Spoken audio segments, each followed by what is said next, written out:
Hello friends, welcome to your channel Catalyst Soni and this is Soni Singh.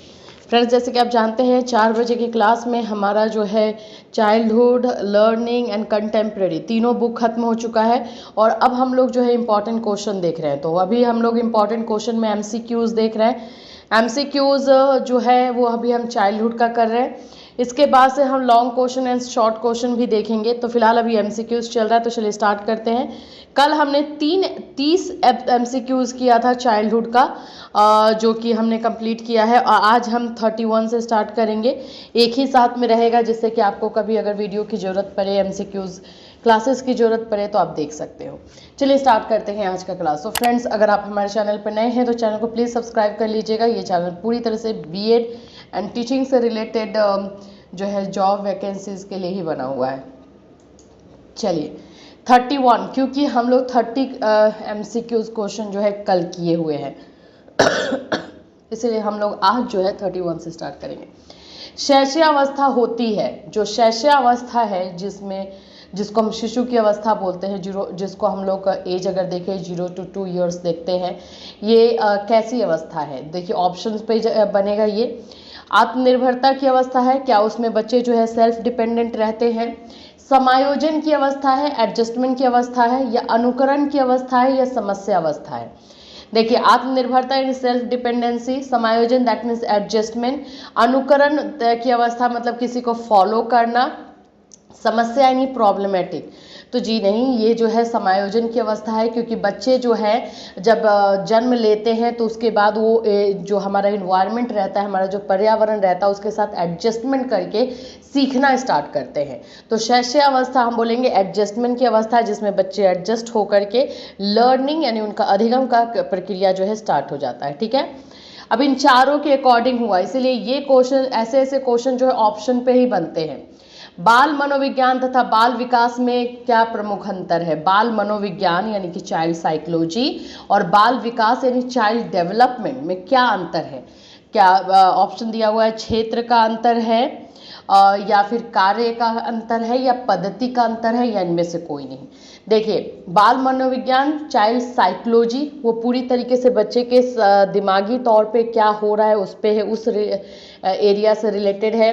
Child development पूरी तरीके से overall, मतलब उसमें चाइल्ड साइकोलॉजी भी आ जाएगी, फिजिकल डेवलपमेंट आएगा, सब कुछ आएगा, तो ये उससे है।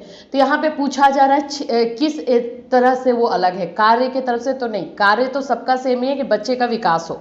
ये चाइल्ड साइकोलॉजी वाले भी यही चाहेंगे कि उसका सर्वांगीण ऑल ओवर डेवलपमेंट हो। पद्धति तो सिस्टम भी लगभग वही अपनाया जाता है, बच्चों के इंटरेस्ट के अकॉर्डिंग चाइल्ड सेंटर रहता है, उसके अकॉर्डिंग जो है हम मेथड यूज करते हैं। तो ये भी नहीं होगा, तो ये हम क्षेत्र होगा, एरिया होगा।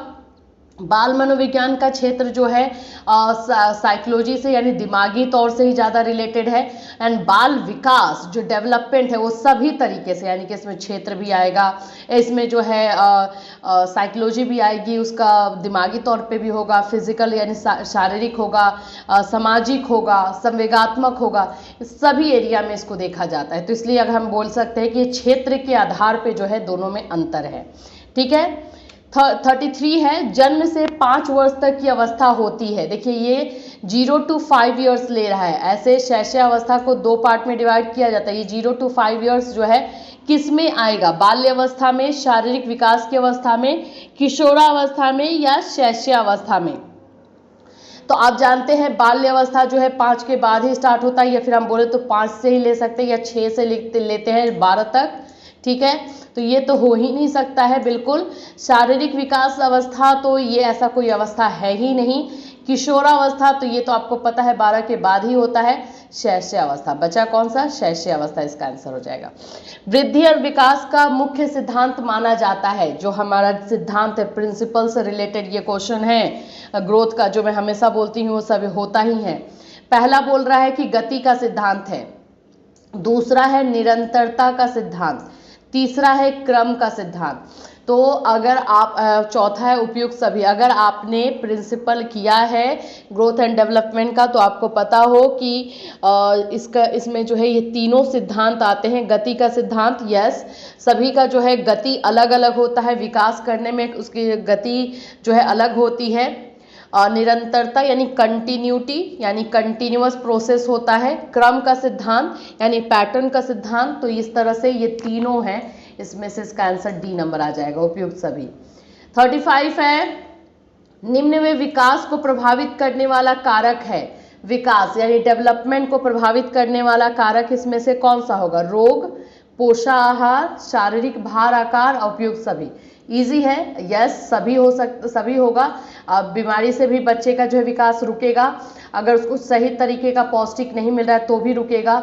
शारीरिक भार उसका उसके एज के अकॉर्डिंग नहीं है, उसका आकार नहीं है तो भी रुकेगा। तो इसका आंसर डी नंबर होगा। कौन सा होगा? डी। शैशवावस्था में बालक में संवेग पाए जाते हैं। संवेग, इमोशन, किस तरह की इमोशन? संवेग मतलब इमोशन होता है, तो कितने तरह के इमोशन जो है पाए जाते हैं? तो इसका आंसर 3 नंबर होगा, सॉरी 3 होगा, बी नंबर होगा।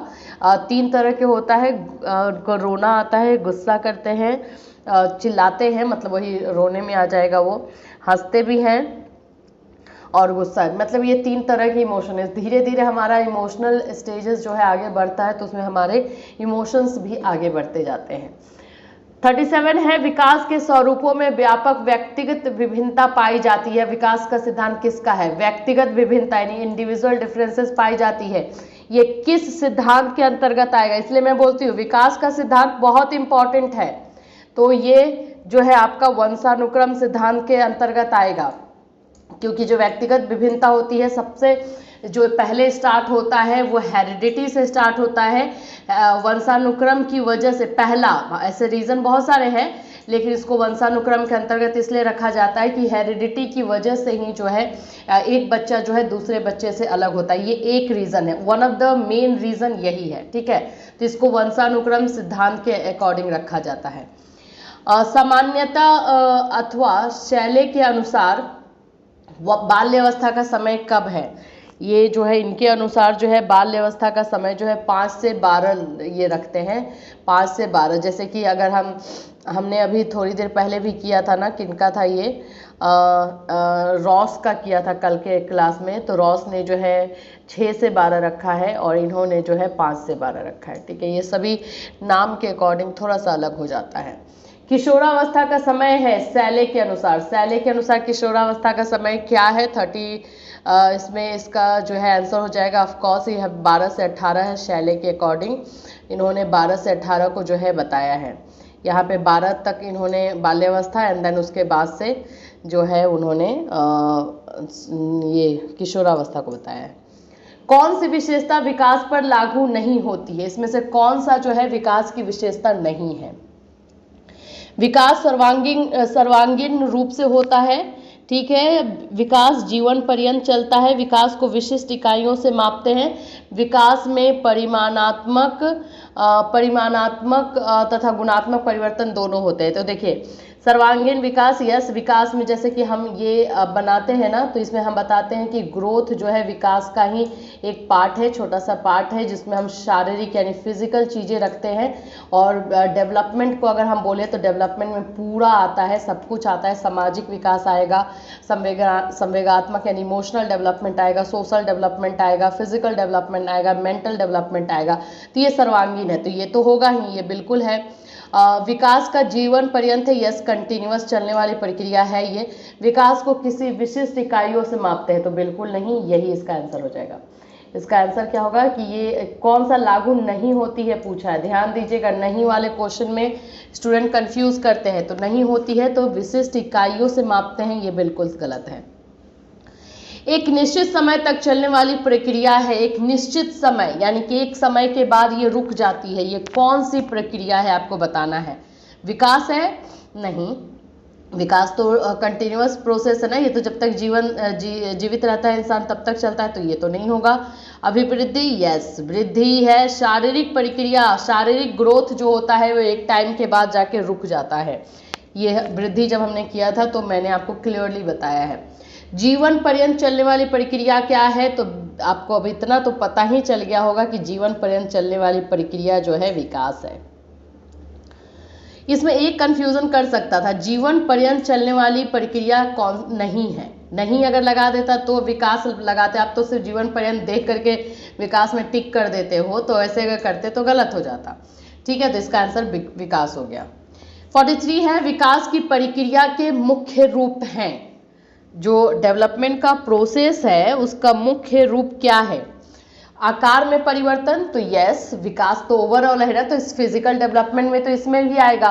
तो फिजिकल डेवलपमेंट होता है तो उसके आकार में, साइज में प्रॉब्लम तो होता ही है। पुरानी रूपरेखा में परिवर्तन, बिल्कुल ये भी होता है। अगर आपका फिजिकल डेवलपमेंट हो रहा है तो आपके रूपरेखा में तो प्रॉब्लम होगा ही, परिवर्तन होगा ही। नए गुणों की प्राप्ति, यस, आप जैसे जैसे बढ़ते जाते हो वैसे वैसे आपको, आपके अंदर जो है नए नए वर्च्यूज, नए नए क्वालिटीज तो आते ही हैं, तो ये भी है। तो ये तीनों है, अभी तीनों आ रहा है तो उपयुक्त सभी हो जाएगा। ठीक है, बाल्यावस्था में सामान्यतया बालक का व्यक्तित्व होता है। बाल्यावस्था यानी चाइल्डहुड में बच्चे का व्यक्तित्व कैसा होता है, उसकी पर्सनालिटी कैसी रहती है? ऑप्शंस देख के पता चलेगा कि ये किस संदर्भ में ये क्वेश्चन किया जा रहा है।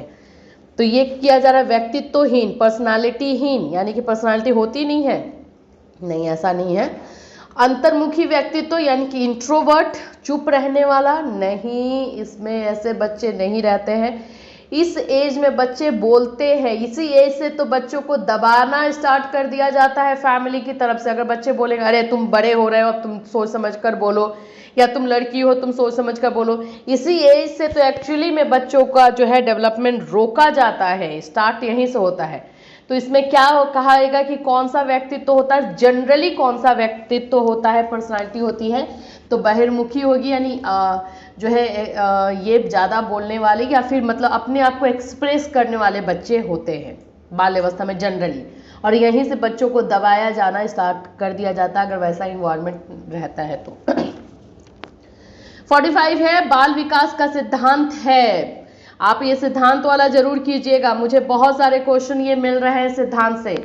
समान प्रतिमान का सिद्धांत, ठीक है, मतलब एक ही पैटर्न में जो बढ़ते हैं, मतलब कि आपका शैशवावस्था आएगा, बाल्यावस्था आएगा, किशोरावस्था आएगा, जो एक स्टेजेस रहता है। परस्पर संबंध का सिद्धांत, सब जो है एक दूसरे से कनेक्टेड है, शैशवावस्था बाल्यावस्था से, बाल्यावस्था किशोरावस्था से कनेक्टेड है। और तीसरा है विकासात्मक यानी कि डेवलपमेंट का सिद्धांत, जो कि बढ़ने वाला सिद्धांत है। तो इसमें से पूछा जा रहा है कि बाल विकास का सिद्धांत है, तो ये तीनों है भाई, तो ये तीनों आंसर हो जाएगा। इसका आंसर आप क्या लिखेंगे? D number. देखिए सिद्धांत वाला अच्छी तरीके से कीजिएगा। किसका कथन है अभिवृद्धि मात्रात्मक एवं परिमाणात्मक परिवर्तनों की ओर संकेत करती है? ये किसका कथन है? कथन वाले को थोड़ा अच्छे से देखिएगा। अर्थात आकार और ढांचे में वृद्धि किसको बोलते हैं? ये हरलॉक का है। देखिए ये याद रखिएगा, हरलॉक ने जो है ना ये वर्ड यूज किया है मात्रात्मक और परिमाणात्मक का। मात्रात्मक का परिमाणात्मक वही होता है, काउंटेबल रहता है जो, तो इन्होंने ही यूज किया है, हरलॉक हो जाएगा। ठीक है, नेक्स्ट चलते हैं। 47, निम्न में से किसका संबंध मात्रात्मक अभिवृद्धि से? अभी आपने देखा वृद्धि हो जाएगा, है ना, एक क्वेश्चन दूसरे से कितना कनेक्ट करता है ना। ठीक है, नेक्स्ट क्वेश्चन है गुणात्मक परिवर्तन है, गुणात्मक क्वालिटी वाला, याद रखिएगा। मात्रात्मक और परिमाणात्मक जो है वृद्धि है जिसको काउंट कर सकते हैं, गुणात्मक को किस में लेते हैं? गुणात्मक याद रखिएगा हम विकास को लेते हैं, गुणात्मक। ठीक है, ऐसे विकास में तो सभी आता है लेकिन हम विकास को गुणात्मक में लेते हैं जिसको हम काउंट नहीं कर सकते हैं। मेंटल जो डेवलपमेंट होता है, साइकोलॉजिकल डेवलपमेंट होता है, संवेगात्मक डेवलपमेंट होता है इसको। निम्नलिखित में से कौन सा सिद्धांत विकास का है? कौन सा सिद्धांत? देखिए भाई इसमें भी मुझे लग रहा है ये सभी है, क्योंकि ये सभी जो है इसी के अकॉर्डिंग है। समान प्रतिमान का सिद्धांत होता है, परस्पर संबंध सिद्धांत है, एकीकरण का सिद्धांत है, कि नया यहाँ पे सिद्धांत जोड़ दिया, तो ये उपयुक्त सभी हो जाएगा। अभिवृद्धि कहा जाता है, अभिवृद्धि किसको कहते हैं? शारीरिक विकास को, मानसिक विकास, सामाजिक या संवेगात्मक। मैं अभी तक तो इतना चिल्ला चिल्ला के बोल रही हूँ कि आपको याद ही हो गया होगा। अभिवृद्धि एंड वृद्धि सेम है, तो वो अभिवृद्धि किसको बोलते हैं? शारीरिक बढ़ोतरी को। किसको? शारीरिक बढ़ोतरी यानी कि फिजिकल डेवलपमेंट को बोलते हैं।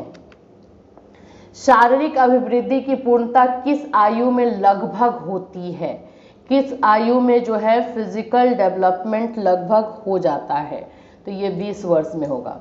10 वर्ष में भी होता है फिजिकल डेवलपमेंट, 15 में भी होता है, 20 तक में जो है बोला जाता है कि लगभग थोड़ा थोड़ा चेंजेस अभी भी आता है, किसी किसी का हाइट कुछ बढ़ ही जाता है, कुछ हो जाता है, लेकिन 20 ईयर्स तक में आप लोग का लगभग पूरा फिजिकल डेवलप हो जाता है।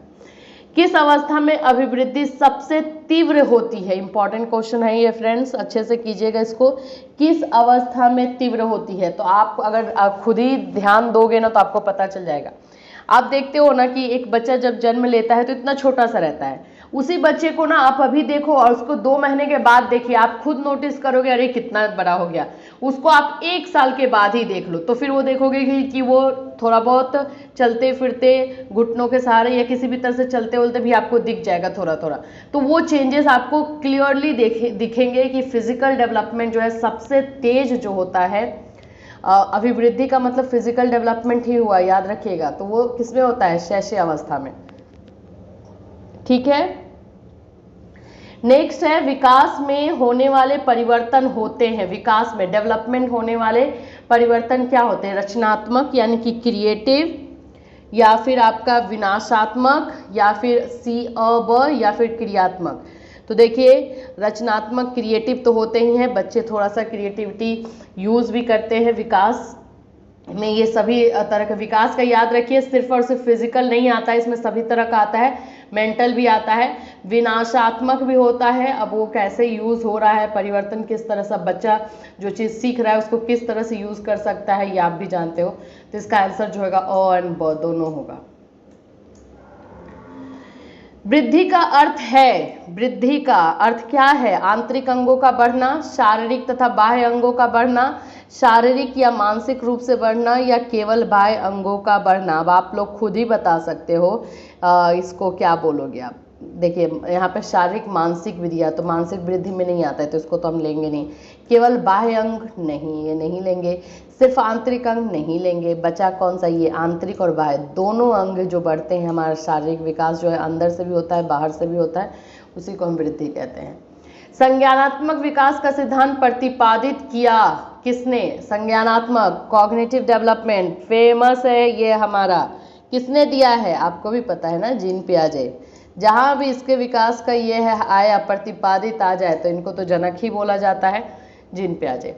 विकास की विशेषता है, विकास क्रमिक होता है, विकास निश्चित दिशा में होता है, या फिर अ व ब, या फिर विकास रुक जाता है। अब आप बताइए कौन सा होगा। अभी तक मुझे लगता है विकास के बारे में सिर्फ इन क्वेश्चन को करने से समझ चुके होंगे। विकास क्रमिक होता है, क्रम फिक्स है, स्टेजेस फिक्स है उसके अकॉर्डिंग, जैसे कि शैशव एंड बाल्या एंड देन किशोरा। निश्चित दिशा में होता है, हाँ एक दिशा में चलता है, इसी दिशा में चल रहा है, जैसे कि इसमें चला आपका शैशवावस्था, बाल्यावस्था, किशोरावस्था।